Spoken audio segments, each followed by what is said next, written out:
What's up, everybody, to my first review of 2026. It's Emperor John Kill 3D Gaming here with Terminator 2D, No Fate. This review has been delayed to hell. I know, I was supposed to have it done a couple months, like a month or two ago when the game came out. I think it's about a month or two already. Damn, the game came out that fucking quick already? But I was waiting until I at least did mostly everything in the game. I did about 3 runs on my YouTube channel. And yes, this game right here is... I don't know about y'all, but look. Terminator games don't have the biggest, you know, draw, let's say. They're mainly made for ADHD fuckers like myself.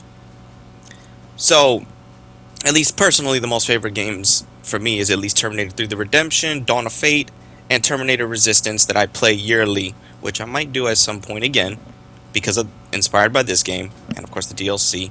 But anyway, this game is an arcade-style Terminator game that we never got. Whether it be in the arcades, whether it have been at home for the Super Nintendo or the Sega Genesis. There have been many attempts, and the only good Terminator game that's in the arcades is the light gun shooter, which barely exists anymore. So, this game right here had a lot on its back. Now, you play through multiple variations, not just one, but I want to say at least I think there's 2 or 3. I think there's 4. Let's just say 3. Possibly 4. 3. 3 alternate ways to play this game with 3 different endings, 4 different, different endings. The canonical ending, 2 what-if endings, and I think there is another ending that you do in the Mother of the Future mode, which is solely Sarah's campaign, which is all of her levels, whether in order or not, you play through them. Now, the game can be difficult. I would say if you are a beginning arcade person and you didn't grow up playing this, play the first 2 difficulties. It's fair enough for you. You have to beat the game on, I think, No Fate difficulty, or Judgment. I think it's one of the 2, No Fate or Judgment, to get the cheat codes. I didn't do that yet, but I've unlocked everything else. And I like the way the game plays, that when you just leave it on the damn idle screen, the rendition of the themes are amazing. Then you get these demos, just like, yes, games had demos before the game would start.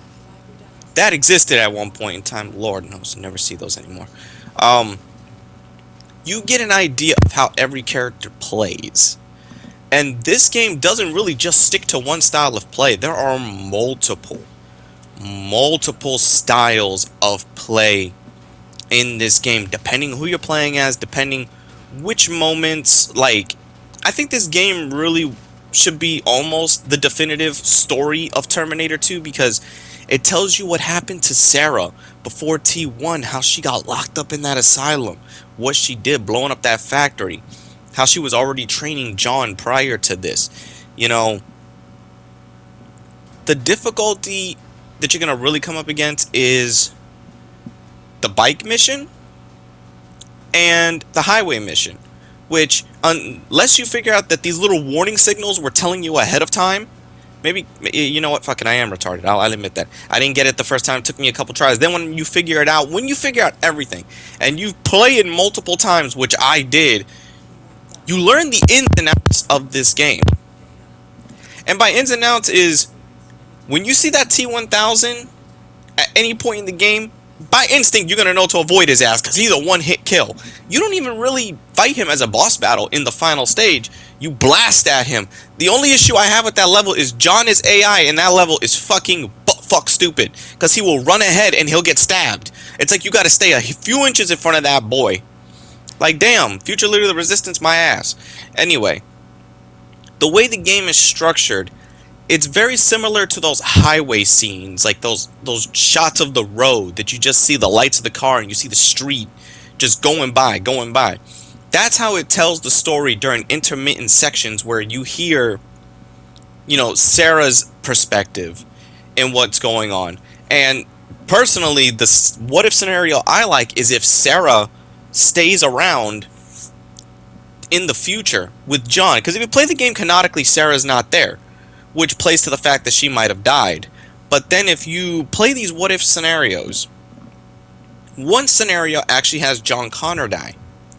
Another scenario has Sarah save John with the T-800. One doesn't have the T-800 at all. That's how John could die. So there's just a lot of routes or ways that this game can go, especially if you really want to see everything. Don't get me wrong, you're going to beat everything. If you want to see everything, I'm not going to front you, and just, $40 is steep for this. I got it for $30, which was still steep for Terminator 2. But I'm a Terminator fan, and I've been trusting the developers slash publishers of Reef Entertainment, which they didn't make this one, but they helped publish it. So it was made by Bitmap Bureau, if I said that correct. If I said that, yeah, I think I said that correct. Bitmap Bureau, yeah. Whatever. Anyway, the moment you start this game, you're gonna think that this is a Metal Slug slash Contra slash Streets of Rage in certain sections type of. It's an amalgamation of a lot of games, but predominantly, if you're familiar with Metal Slug and Contra, you're gonna feel right at home here with this game. You're gonna feel right at home if you know how to play those two. But it does change in certain modes or in certain characters you play as. Like when you play as John Connor, for example, that's just straight up Contra. That's no, wrong, not Contra. That's straight up Metal. Wait a minute, it is Contra. There's power ups in the. Okay, it's fucking Contra Slug. There you go. It's Contra Slug. This game turns into fucking Contra Slug with John Connor, and he's the most fun because he fights the most bosses. He has the best abilities in the game, the best weapon by far. Because even when you play with Sarah in this, you get like a SMG version of a plasma rifle, where John gets a full-on fucking assault rifle. And every couple minutes or so that you go through his levels, you're going to come across a different boss. It's like the boss rush mode is based more on John's levels, but you could still play as either him or Sarah. In only in like one other mode can you actually play as the T-800 independently outside of the story mode when the missions call for it. See, this game is more so a Sarah Connor game, if anything, when you really look at it. It's a Sarah and John Connor game. The T-800 really takes a back seat, and I know a lot of people will actually be. I'm kind of disappointed in that, where the T-800 takes a lot of backseat levels, and hell, there's no what if levels you playing as the T-1000. That would have been fun. There's multiple other things the game could have done, but I mean, for what they did and what they were able to accomplish here, you accomplished it well. You accomplished it phenomenally. This is a game that really belongs back in that time when I was like 9 or 10 years, 7, 8, or 9. This is something I would play. I used to play movie games. I still do. I grew up with a soft spot for games like this and movie title games, which, yes, were the best back then. But that's all I really had to play until I started playing different other games. So I do have a soft spot for that kind of thing. But what you're going to get out of this game is mastery. And that's you playing the game constantly. The game gives you that, you know what? Let me do this one more run kind of feel. Like me, I've gotten to the point where I could beat the game in less than an hour. Maybe 45 minutes to 55 minutes at best. And that's just one run in one of the scenario campaigns. When you do all three, like if you want to do everything, play every campaign, like every variation of the campaign, all the what ifs. You play the Sarah Connor campaign, which is the Mother of the Future. Then you play arcade mode, which arcade mode is just remix renditions of levels where the levels are out of order. You just get thrown in with the base equipment and you collect equipment on the way. Kind of like just a quick, you get right into it type of experience that's non-narrative, but you already know what to expect playing the game. And the difficulty also changes the plan of enemies, what enemy types you're going to face, how soon you're going to face them, how they're going to react. And the enemies in this game can be tough depending what mode you're playing on. That's why you really need to utilize the power, utilize the grenades, and in a lot of cases, in some parts, you do need to play within the confines, because I tried to John Rambo a couple sections early on before I really mastered the game, and yes, the game was a pain in my fucking ass set. But with patience, you will master this game. It's just gonna be, this game is, again, it's a speedrunner's game. It's made for people to, hey, you're getting this blast from the past, but hey, you're gonna be able to excel your skills as you continue to play the game and get better and get better and get better with different modes to help you out.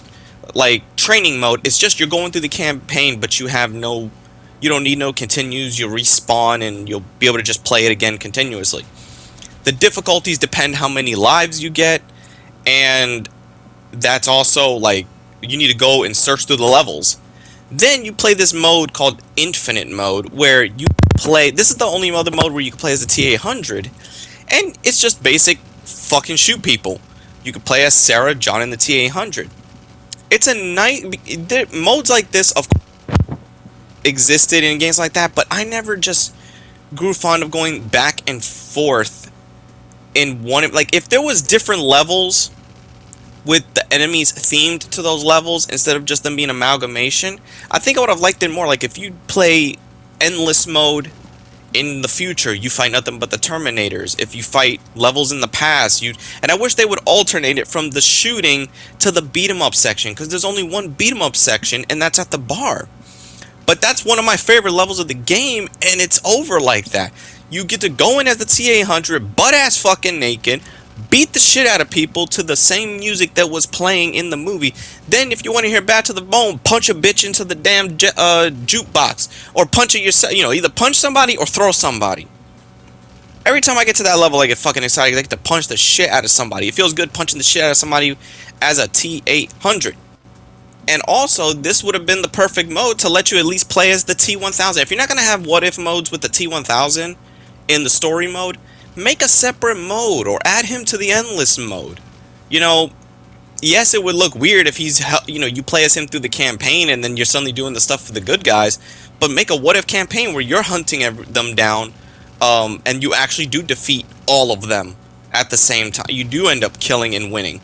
You could create a made-up campaign like that for this game. It would work. The title is called No Fate, which means there could be endless possibilities, scenarios, and there's still a lot more to play with. They can add more to this game, maybe a little bit more, not a whole bunch, just add a little bit of things here and there. Because I want more levels like the goddamn motherfucking bar section. Okay?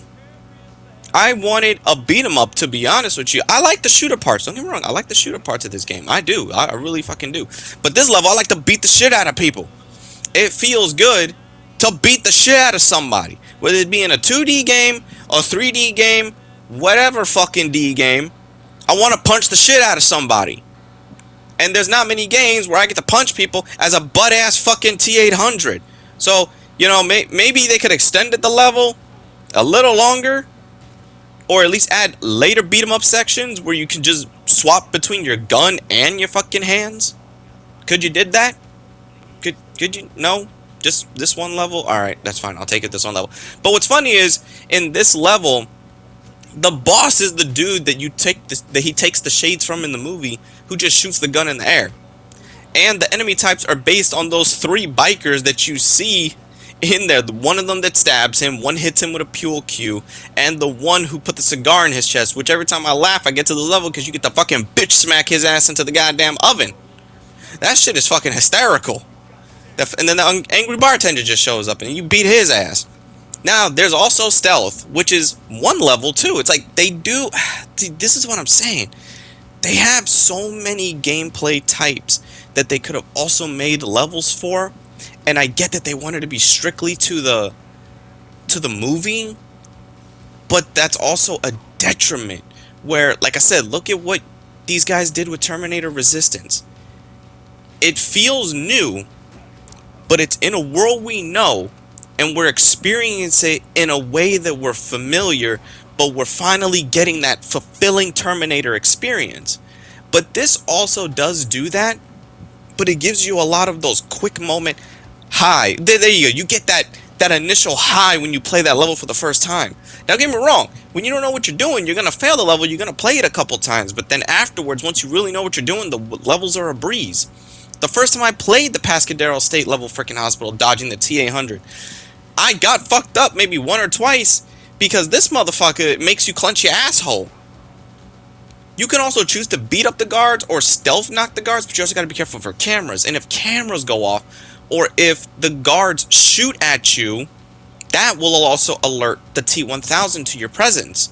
That's why, if you're trying to speedrun it, you're going to have to master, punching and sliding. Punching and sliding. That's, one of the big things to master in this level is punching and sliding if you don't want to do stealth. But I do say dodge that camera, because when the camera goes off and you're still trying to hide, T-1000, he ain't gonna be that far behind to fuck you the hell up. Okay? And yes, anytime, no matter what game he is in, if there's a liquid metal Terminator, that is fucking scary, because no matter what, you are ill-equipped to deal with a threat like that. Unless you're carrying magma fucking guns or cryo guns. Then, when you do play as the T-800 again, it goes into this not third person, what the fuck am I about to say? It's a 2D shooter, side-scrolling shooter, but you go against the fucking rules of the movie and you kill police officers. And this is also what's confusing about this level. Here's a little quirk of this level. Let me tell you something. Look. Remember, in the main movie, in the main continuity of the movie, he did shoot at the police cars. He didn't kill anybody, but he blew up the fucking police cars to basically get the police to tell him, hey, fuck off.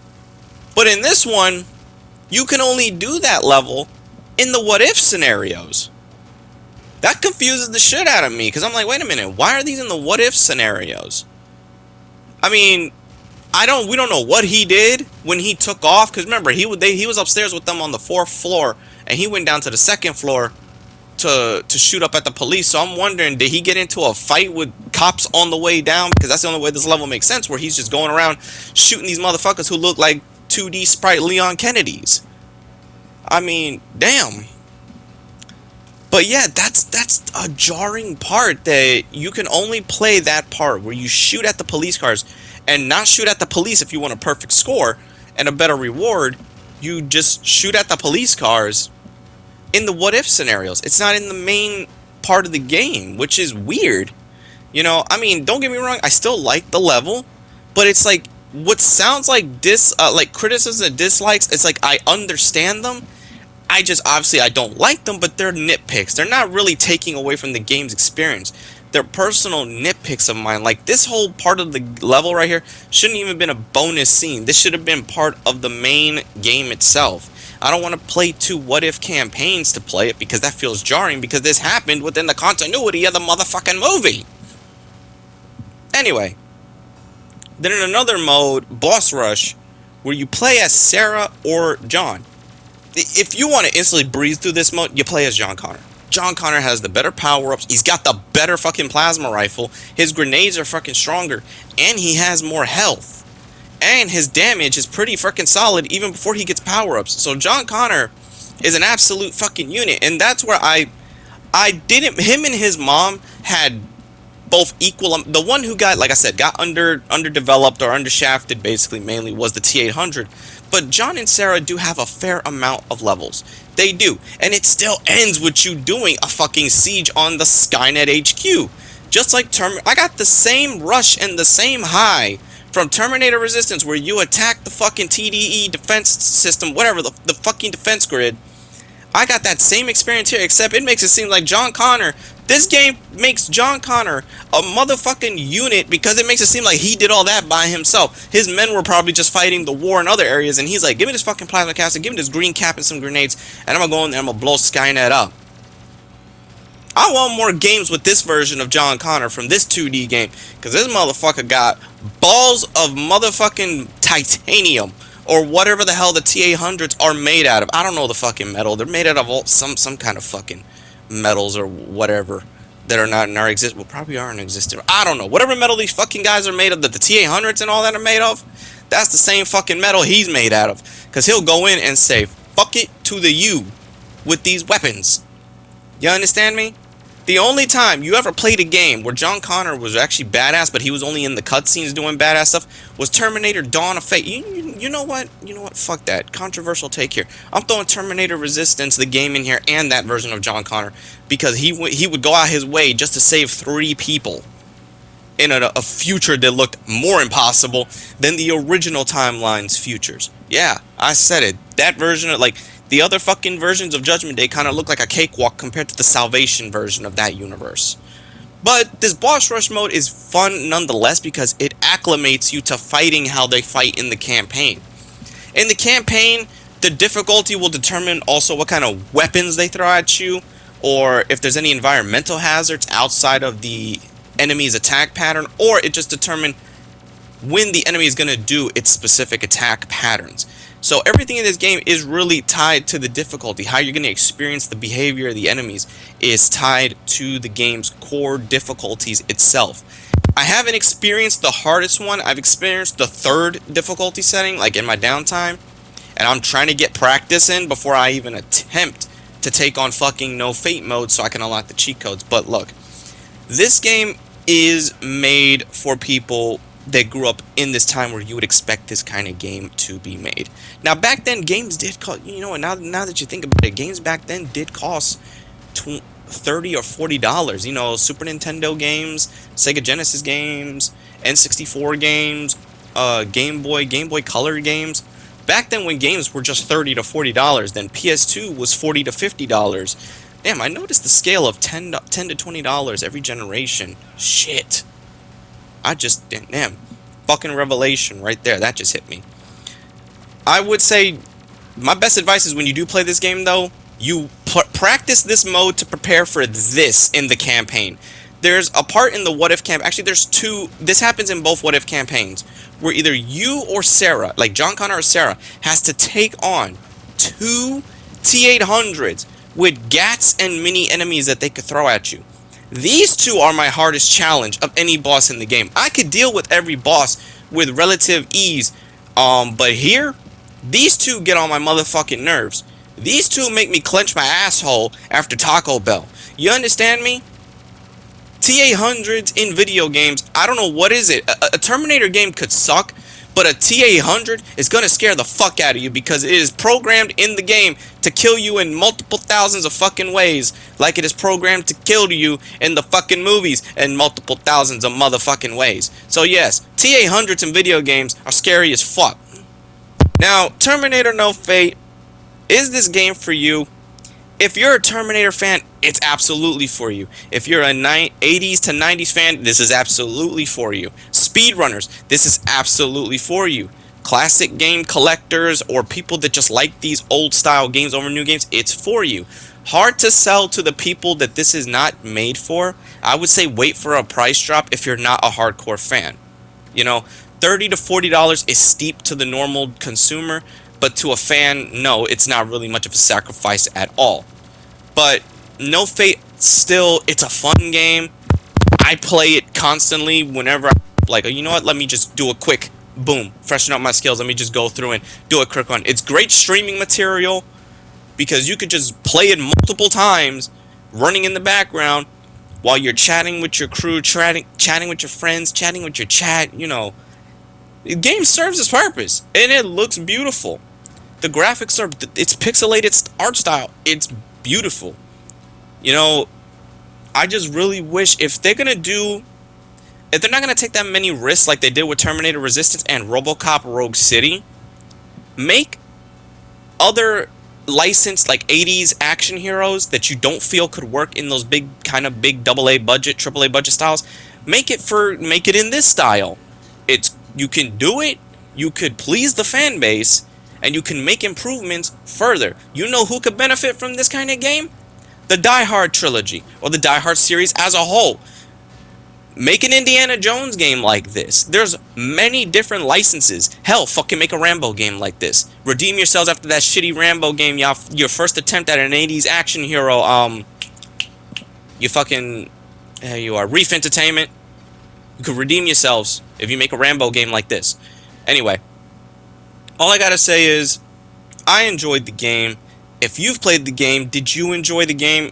You know, is the price tag too steep? Are you waiting for a sale? Let me know in the comments below. And I hope you all enjoyed Terminator 2D, No Fate, my review.